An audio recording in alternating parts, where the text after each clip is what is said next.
Hi guys, Jordan from PFP Campers. Just going to do your handover video on your Auto Trail Cheyenne.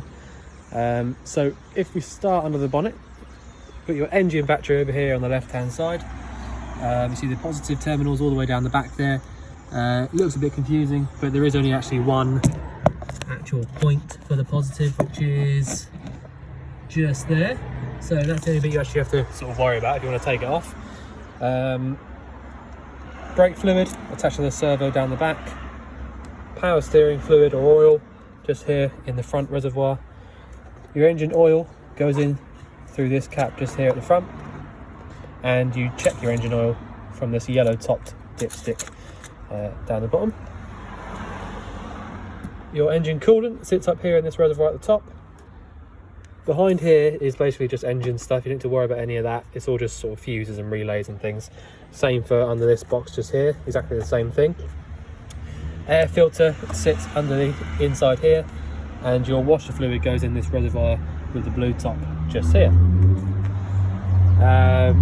You got the original chassis plate down there, telling you your chassis number and your payload and things like that. So we carry on to the near side. We've got your diesel filling point just here, which you need one of your keys to go in there just to unlock that, but it does literally just open up by pushing on this side. Not really too much to show you on this side, I don't think. Electric window there, glove box, things like that, nothing much really. The main parts are over on the driver's side, which I'll show you in a minute. But if we carry on this side for now, we've got your two leisure batteries just in this little cupboard down here, taking a little bit of floor out, which you can obviously cover back up again. They are in line, so they're working exactly how they should. You've essentially just got the power of two batteries in one. So I'll pop that back over now. Actually looks quite neat in there with that little bit of carpet in the way. So yeah, just storage in there once you've got that back down. The step lays back down, or comes back up, sorry, from this switch just here. You've got just to the right of the door, you've got this external gas point, so you literally put whatever you want onto the end of there and then just turn that, and that'll give you gas directly from your bottle, or bottles in your case. We got freshwater drain off is just here, this blue dial just there underneath this side, and your freshwater inlet is just here as well.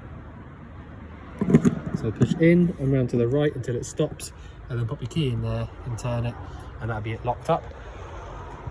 Your boiler sits just here, obviously underneath the bed. If you want to drain off your boiler, so if you're winterizing, you pull this upright rather than horizontal, so vertical, and once you've done that, all the water from the boiler will just automatically start draining out. Steady winder is this one just here, and your awning winder is this one here. So that's that for that bit. We'll look around the back. We've got a tow bar on the back of the van, which is handy, just in case you ever need to tow anything, and also it means that you don't have to pay out to have it fabricated. This one was done at PWS, which actually I don't think are a company anymore, but that's who we used to use as well. So your wastewater drain is this grey one over here. So you literally, it's open at the moment, so if you turned that so it was facing upright, that would stop any water coming out from there. Then got your toilet cassette locker. You've got a freshwater flush on here, so that comes directly from your freshwater tank. Cassette comes out by lifting the little yellow tab at the bottom, and then you just pull it out towards you. The only thing to show you really is this is where your blue fluid goes back into, about a cap full. So when you take this off, it's actually like a cap, so you can fill it up with the blue fluid.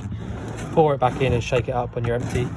But when you're emptying it out, hold that little yellow button down, because it's like a pressure release valve. But yeah, that's it. If you find that you can't take it out one day, you try to take it out and it only comes to about here, that means that you've got your flap open on the inside on the actual toilet itself. But I'll show you where that is in a minute. You've also got external water point, so you pop your point on there and then you can get hot or cold water from there. Storage in this cupboard, basically I haven't tested this cable, by the way, but just leave it in there just because it was there when we got the van. And your blue toilet fluid, so this is the stuff that actually goes inside the cassette after it's emptied. Hookup point goes in here, so if you're at home or at your campsite, that's where you put your hookup into, and that'll give you access to using your 240-volt sockets, and it will start charging your Leisure batteries up straight away without having to do anything. Refillable gas system, I fitted all of that up, and it was, you know, a bit tight for the pipes at the back there, but it's all in there nice and snug. So to fill that up, you just literally need to take this out. So I do that by pushing in and around. So push in and around to the left to take it out. So that's at any sort of decent petrol station with an LPG sign on it. Fill it up from there, and you've basically just got these little dials here telling you how much is in them, really. We've put a little bit of gas in this system just so I can show you on the video and for me to pressurize it to test, but really it'll need a good filling up, you know, before you actually start using it properly. But you've got this changeover up here, so they're both, so basically when you come to use the gas, you want to turn both the bottles on all the way. Changeover up there will switch between the bottles as and when it needs to, and the regulator down there will regulate the gas before it comes into the van. But yeah, that's about it. And to actually open that cupboard up is this pulley just inside the driver's door, and to actually close it, it is quite, you do have to sort of slam it a little bit when you get to the bottom, but it just means it's nice and tight. So yeah, right, let me show you around the inside now. I'm actually going to take my shoes off because it is just being cleaned. So right, I don't want to get shouted at. Okay, so where do we start? So up here you've got your control panel and your sort of your main bits and pieces, if you like. So you've got a main on and off switch up here, so I've got that on at the moment. Pump switch is on, so you can see that by the little blue light. So the first thing you want to do when you come into the van is that, exactly that there. So turn it on and then turn your pump on. As long as you've got some water in the tank, you want to come here to your tap and just pull the hot side and make sure that it comes through exactly like that. Once the pump's kicked in, which it has now, just make sure that that water's coming through nice and clear, just like it is now. And then check your cold. A little bit of air there, and there you go. All right, so that's all coming through nicely. So once you can see that that's all coming through nice and clearly, you can then know or guarantee yourself that your boiler is full of water. And once you've done that, you can then start messing around and using your boiler to heat the water up, do the heating, things like that. All right, so the pump in a minute will turn itself off. Any second now. Right, so it's turned off. So that's exactly what you wanted to do. All right, so that's just literally just ran and then turned itself off when it got to pressure. When you use any tap around the entire van, it will do that for a couple of seconds, because it's literally, you've just drawn a load of water through the system and the pump works on pressure. So when you draw the water through, the pump has to get back to pressure. All right, so that's why that happens, but that's all good, that's gone off. You don't need to worry about this button at the top. That basically just switches between your Leisure and engine battery, but you don't want to do that, so leave that one. Aux, you can have that one on as well at all times if you're actually going to use the van, because that'll access you to, or leave you access to sort of ignition, if you've got a TV aerial or something like that, you know, this, yeah, there you go. So your TV aerial booster up there, things like that, they all need that aux switch on, usually. So leave that one on as much as you can. Other than that, the actual control panel, there's not much else to it, apart from if you scroll down like this, you can see your battery levels. So you're on vehicle battery, freshwater levels, so you're empty on the water, waste is empty as well. Pump select, leave that one on internal, unless you're going to use the outside water point, which you can go through and choose both, or external. Those ones, don't worry about them. And that's it. That's the control panel. Nice and easy. These two here are just for lights. So actually that's those lights there. But I'll just leave them. Actually, I'll leave them off for a minute. Right, so this one here is your boiler. So it's a combi boiler, which is what the C means really. Traumatic C.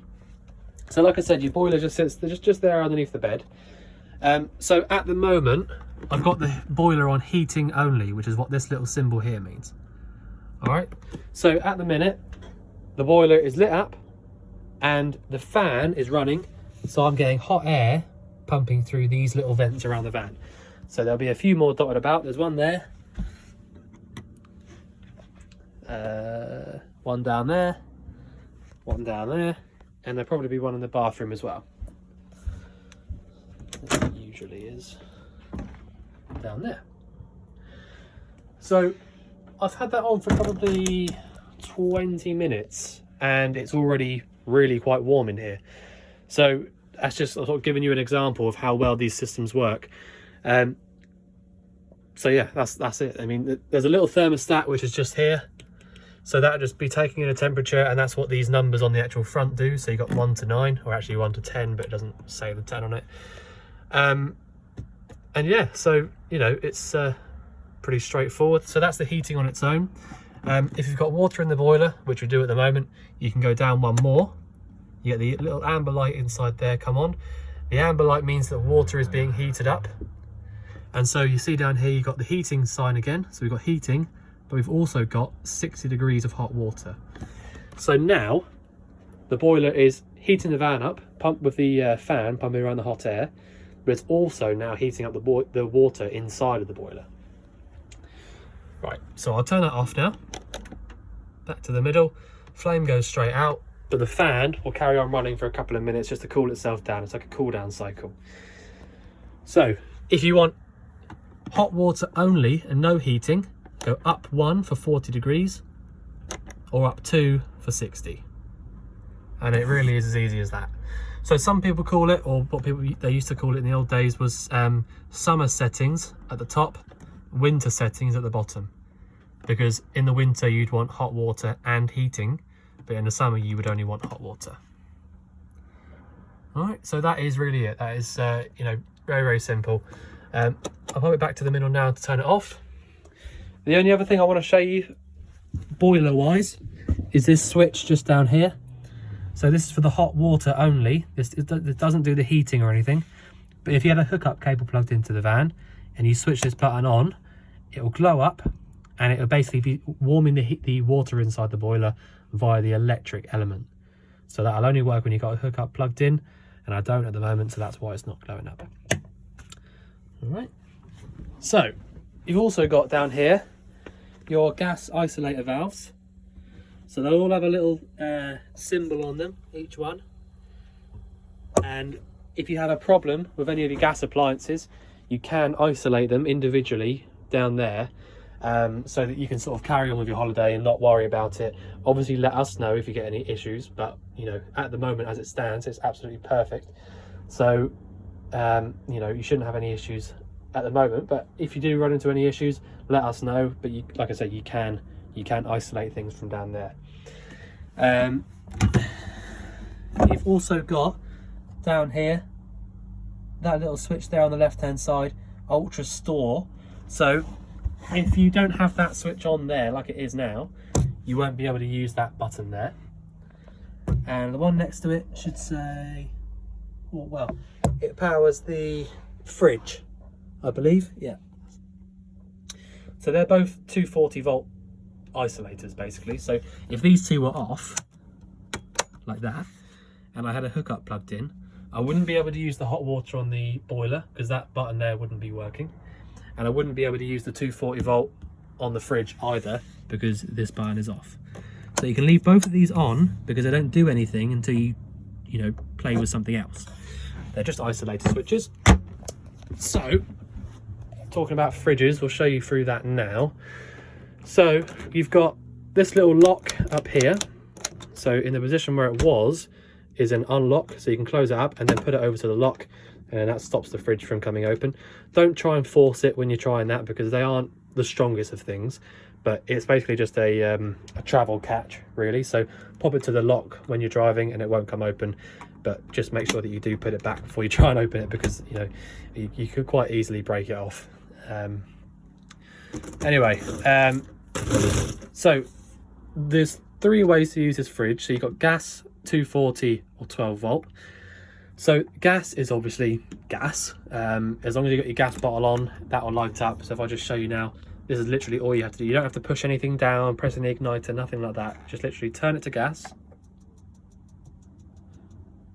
So you hear straight away the igniter going, it lit up, and then the igniter stopped. So that's exactly what you want it to do. If I had a hookup plugged in, I would personally choose to use it on that. So you could turn it down to the next one, which is the 240 volt. And you get a little green light on that one. And if your engine was running, you would turn it down to the 12 volt. So the fridges don't get the fridge, well, that's bad English. This won't get cold on the 12 volt for when your engine's running only. You need to have the fridge cold of all your stuff in it first, either via gas or 240. And then switch it over to 12 volt just for when you're driving. Reason being, if you put it over to the 12 volt when everything inside is hot still and you haven't already pre-cooled it, when you get to where you're going, everything will still be the exact same, because the 12 volt element in the back of the fridge is not strong enough, you know, or powerful enough to get hot enough at the back to cool the fridge down on its own. All it does is holds the temperature to whatever you've got it to. So gas or 240 volt first, perhaps the night before you go away is always a good way of doing it. Make sure that everything is really nice and cold then, and then just 12 volt for when you're driving. And then when you get to where you're going, just switch it back to one of these two, and you'll be golden. So that's that. This dial on the right hand side doesn't do a whole lot apart from for the gas. If it's really hot outside, if you're struggling to get the fridge to light up, turn it all the way down to 0 like that.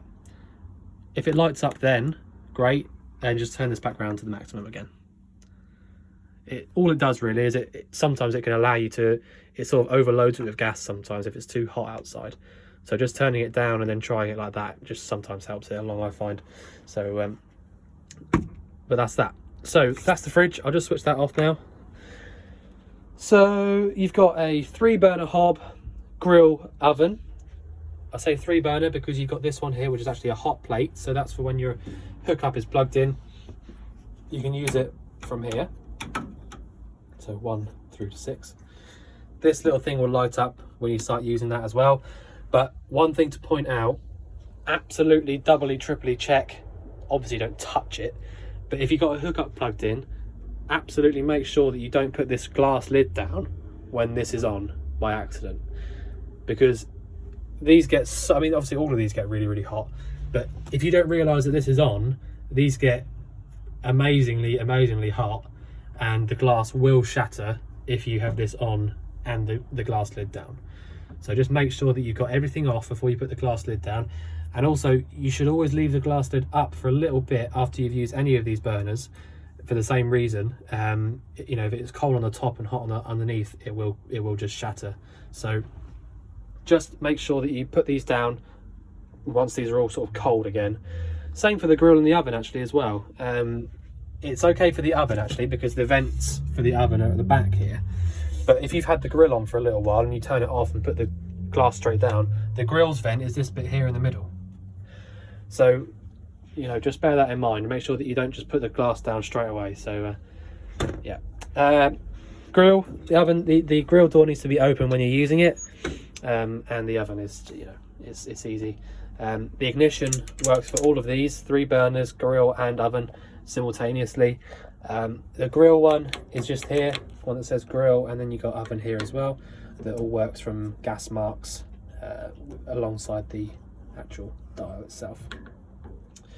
So yeah, that's that. Storage underneath there, lots of it. What else have we got? I mean, you've got lights dotted around all over the place, to be honest, so you can really go through and make it your own and sort of decide where you want things. I did notice that this window is open, so let me just close that. So yeah, what else have we got? Right, in the auto trails, if I just show you where we are, in the auto trails, you've always got this cupboard here, well not always, but 9 times out of 10, this cupboard just here above this seat on the off side. If you open that up, you see this in here is your PSU, so your power supply unit. It's a Sargent unit, so it's a nice reliable unit, very good brand. What this does is if you have a hookup cable plugged in, you'll have this little light up here which says charger on it. So you want to leave this button on at all times, and so what it does, plug your hookup cable in, that'll light up, and then instantly the sort of fan and the charger and stuff inside here will start charging up your leisure batteries down in that cupboard automatically. All right, you don't have to press any buttons, you don't have to do anything, as long as this button's on. Underneath that, you've got your RCDs, so your RCD and your MCBs. So basically, if anything goes wrong, 240 volt wise, they'll trip inside here. Usually it'll be this one on the left hand side. So every once in a while, if you just come in here and just make sure that your trip switches are all up. And then you've also got all of your 12 volt stuff is on here as well. So that's why I like these, because they're all in one place. You know, you don't have to go searching for 12 volt and searching for 240. It's all in the same unit. So so yeah, your DC fuses, your 12 volt fuses, it tells you exactly what they all do. So you've got 1 to 4, 1 to 4, 5 to 8, 5 to 8, and it tells you exactly what they do. So front lights, rear lights, you know, ignition, pump, charger, and it even tells you what the MCBs do as well. So MCB 1 does socket outlets, hob, so that'd be your hot ring and things like that. So it's literally, it couldn't be any easier to work out what's what. So that's all there, all exactly how it should be. All the fuses are okay because everything 12 volt is working. But yeah, if you have any issues with anything, obviously again, let us know. But if you feel competent enough to do it, you can just come in here and have a look yourself, if you like. And you know, quite usually, so for example, if you put your control panel on and no lights were working, if you just come in here, have a look, front lights or rear lights, pop this off and just check the fuse. Honestly, it's so easy. But you know, that's where it all is anyway. This light will turn off when you close the cupboard because of that little bit there. So yeah, got a little bit there that tells you where that is as well. But yeah, nice and easy. Skylight is so simple. You literally just need to undo that black catch and that black catch, and then the entire thing will just push all the way open. In the bathroom, like I was saying, on the outside, if you don't have your toilet flap closed like it is now, so that's this handle here, you will not be able to take the cassette out. It will literally just stay where it is. It won't come out at all.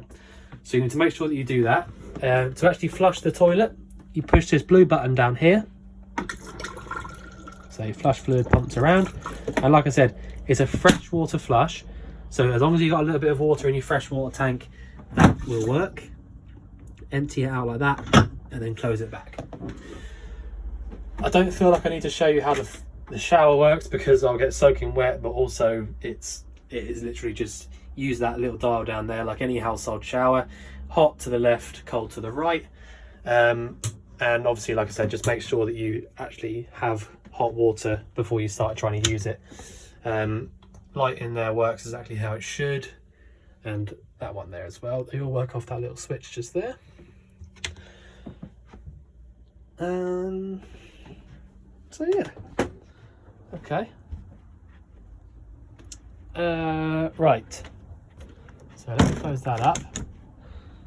Tell you what, I'll just show you how to turn it all off. So you literally just turn all of these bits and pieces off one by one. So that's your whole control panel off. As long as there's no blue lights on the left hand side, your control panel is off and the lights will go out on their own. You have got bits and pieces inside here. So you've got a 240 volt plug and a 12 volt plug there as well, which has actually already got the adapter there waiting to go for a TV or whatever.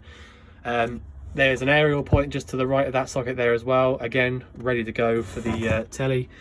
So if you did want to fit yourself up a little TV, then that would be really easy.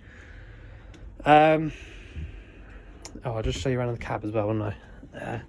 So you have got a 5-speed manual gearbox where reverse is lift up on here, over and up to the top left.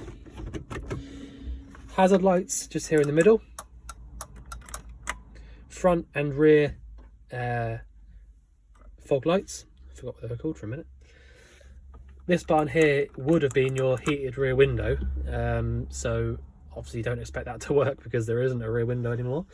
Not a factory fitted Fiat one anyway, so that one won't do anything whatsoever.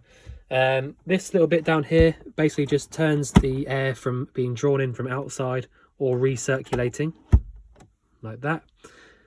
Fan speed setting, fan temperature setting, and your well, fan setting, I suppose. You know, telling the fan where to put the air to.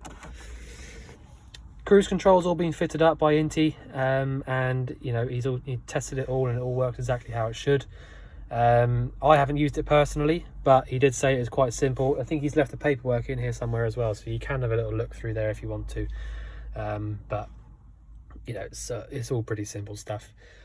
Park safe reversing camera up there as well, so that's all already there. Your lights work off this dial just here, so you've got side lights, one up, and then main lights, so side lights there, main lights there, flash, indicators, and your washers and wipers are on this right hand stalk. Electric adjusting mirrors, so you basically choose which mirror you want to move, so that's obviously your main right and then bottom right, and then you use that as a little joystick there just to get that to move around to exactly where you want it. Your bonnet release is, where are we? Oh yeah, right the way down there underneath the steering column, and your steering wheel adjustment is that one there. So I think I've covered just about everything. I'm trying to think if there's anything else, but I don't think there is. No. Okay, so right, if there's anything you think I've missed out or anything you want covering again, then just let us know. But otherwise, we look forward to seeing you soon to collect your van. Thanks very much.